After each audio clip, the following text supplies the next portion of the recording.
You're just a poor failure, my brother Michael announced at Thanksgiving dinner, his voice cutting through conversations like a blade. Stop pretending you belong at this table with successful people. We all know you can't even afford to fix that piece of junk you drive, but what he didn't know was that the piece of junk was deliberate camouflage.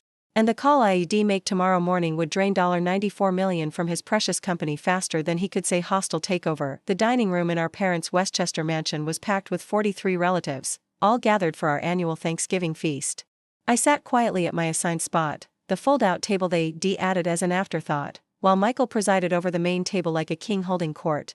His wife Jennifer adorned in diamonds, his children in private school uniforms even on holiday, everything about him screaming the success he never let anyone forget. You're right, I said calmly, cutting into my turkey. I don't belong here. Finally, some self-awareness, Cousin Patricia laughed from her seat. Maybe now you'll stop showing up in that embarrassing Honda while we all pulling up in Mercedes and BMWs. The 2010 Honda Civic in question sat in the driveway between Michael S. Bentley and Uncle Robert S. Porsche. What they didn't know was that I had 12 other cars in climate-controlled storage, including a vintage Ferrari that would make their luxury vehicles look like toys. But the Honda served its purpose, it kept them convinced I was exactly what they wanted to see, the family failure. Leave him alone, Mom said weakly from her spot at Michael's right hand. Not everyone can be successful like you, sweetheart. Even our mother had bought into the narrative. Michael, the golden child who'd built Peterson Enterprises into a regional construction powerhouse. Me, the disappointment who dropped out of Wharton and disappeared into odd jobs and failed ventures. It's fine, Mom, I said.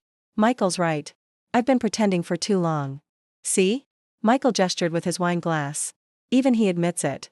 29 years old, no career, no achievements, nothing to show for that expensive education Dad wasted on you. Dad, sitting quietly at the far end, didn't defend the education he'd paid for. He'd written me off years ago when I refused to join Peterson Enterprises as Michael S. underling. Remember when he said he was going into private equity? Jennifer added with air quotes. We all knew that was code for unemployed. Real private equity professionals don't drive 10-year-old Hondas. The irony was delicious. For the past 7 years, I'd built one of the most successful boutique private equity firms in New York. Zenith Capital Management controlled over $2 billion in assets, with returns that made hedge fund managers weep with envy. We operated in complete secrecy, using shell companies and anonymous holdings to build positions in undervalued companies before transforming them into gold. Peterson Enterprises had been on my radar for 3 years. A solid company hamstrung by Michael's ego and outdated practices, ripe for transformation. I'd been quietly acquiring shares through dozens of shell companies, careful to keep each purchase below reporting thresholds. As of yesterday, Zenith controlled 47% of Peterson Enterprises through various holdings. Michael had no idea his biggest shareholder was sitting at the children's table in a thrift store sweater.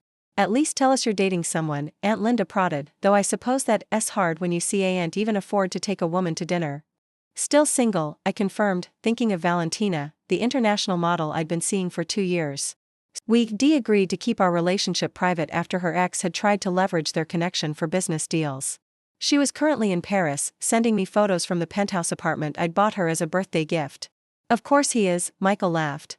What woman would date someone who probably lives in a studio apartment with roommates? If he even has an apartment. For all we know, he's couch surfing. The studio apartment was actually the top 3 floors of a Tribeca building I'd purchased 5 years ago. 22 rooms, private elevator, rooftop garden. But again, they didn't need to know that. Speaking of success, Uncle Robert interrupted, always eager to talk business. Michael, tell them about the Riverside project. Biggest deal in company history. Michael preened. $50 million contract to develop the Riverside commercial complex. We beat out 12 other bidders. It's going to transform Peterson Enterprises into a major player. If it goes through, I said quietly. The table went silent. What do you mean if? Michael's voice had an edge. Just that big deals sometimes face unexpected challenges. Financing issues, shareholder concerns, that sort of thing. Good thing I don't have to worry about any of that, Michael said dismissively. I own 51% of Peterson Enterprises. No shareholders can challenge my decisions. Actually, I said, taking a sip of water, you own 48.3% as of the last filing. Michael's face went red. How would you know that? Public information. You've been diluting your position for years to fund expansions. Nothing wrong with that, of course. Growth requires capital. I still have absolute control, he insisted. If you say so? Jennifer laughed nervously. Listen to him, trying to sound like he understands business. This is what happens when failures read Wikipedia. You're probably right, I agreed. I should stick to what I know. Which is nothing, Patricia added helpfully. The rest of dinner proceeded with the usual hits. Stories of Michael's success, Jennifer's charity galas, their children's achievements, everyone's fabulous lives compared to my obvious poverty. I nodded along, agreed with every assessment, and quietly planned tomorrow's phone calls. As dessert was served, Mom's famous pumpkin pie, Michael couldn't resist one final dig. You know what the saddest part is? He said, addressing the table but looking at me. He had every advantage. Same parents, same opportunities, same education. But some people just don't have what it takes. They're born to be followers, not leaders. Born to be poor, not wealthy. It's almost genetic. You're absolutely right, I said. Some things are just inevitable. After dinner, as the family gathered in the living room for coffee and more stories of Michael's brilliance, I stepped onto the back porch for air. My phone had been buzzing all evening with messages from my team. Everything ready? I texted James, my CFO. All positions secured. 47.2% through our various holdings. Allied shareholders confirmed for another 8%. Ready to execute on your signal. I looked through the window at Michael holding court, gesturing grandly as he told another story about crushing competitors and dominating markets. Tomorrow would be educational for him. Hey, loser. Patricia had followed me outside. Hiding from your betters? Just getting some air. I wanted to ask, my son needs a job. Nothing fancy, maybe something in the mailroom. Think you could put in a word wherever you're working? Assuming you actually have a job. I'll see what I can do, I said. Don't promise what you can't deliver. We all know you probably work at Starbucks or something. Though even that might be above your skill level. She went back inside, laughing at her own wit. I made one more call. Goldman Sachs, private banking. How may I direct your call? David Chen, please. Tell him it's Nathan Williams from Zenith. Mr. Williams. Right away, sir. David came on immediately. Nathan, happy Thanksgiving. Working on holidays? You know how it is. Listen, I need you to prepare withdrawal documentation for the Peterson Holdings positions. All of it. That's $94 million, sir. I'm aware. May I ask why? Peterson Enterprises has been performing well. Change in strategy. I want the funds ready to deploy elsewhere. Of course. We'll have everything prepared by morning. Will you be calling a board meeting? First thing Monday. Emergency session. The other shareholders will be notified. Mr. Peterson won't be happy about this. I'm counting on it. I hung up and rejoined the family gathering, where Michael was explaining why poor people deserve their poverty. It's about mindset, he was saying. Take my brother here. He could have joined the family business, learned from me, maybe made something of himself. Instead, he chose to fail. That's on him. Absolutely, I agreed. Choices have consequences. See? Even he admits it. The evening wound down with the usual predictions about my future. Michael bet I'd be homeless within 5 years. Jennifer thought I'd eventually beg for a job at Peterson Enterprises. Patricia was certain I'd die alone and unmourned. I drove away in my Honda, leaving their luxury cars and luxury delusions behind. Tomorrow morning would begin with a simple phone call, but by Monday, Michael would understand that success isn't about the car you drive or the table you sit at. It's about the power you wield when nobody's looking. Sunday passed quietly. I reviewed documents, coordinated with my team, and ignored increasingly frantic texts from Patricia asking about that mailroom job for her son. Monday morning arrived with beautiful clarity. At 8 a.m. sharp, Goldman Sachs initiated the withdrawal of all Zenith holdings from Peterson Enterprises. $94 million vanished from the company's market cap in minutes. At 8:17, Michael called me for the first time in 3 years. What did you do? He screamed. Withdrew my investment, I said calmly. You convinced me I don't belong in successful ventures. Your investment? You don't have investments. You're broke. Check the SEC filings. Zenith Capital Management. We've been your largest shareholder for 18 months. That's impossible. I would have known. You were too busy calling me a failure to notice. Funny how that works. This is illegal. Market manipulation. I'll sue. Everything was done completely legally. We disclosed as required, followed all regulations. You just never bothered to look beyond the shell company names. But why? His voice cracked. The Riverside project needs that capital. Without it, we can't secure the construction loans.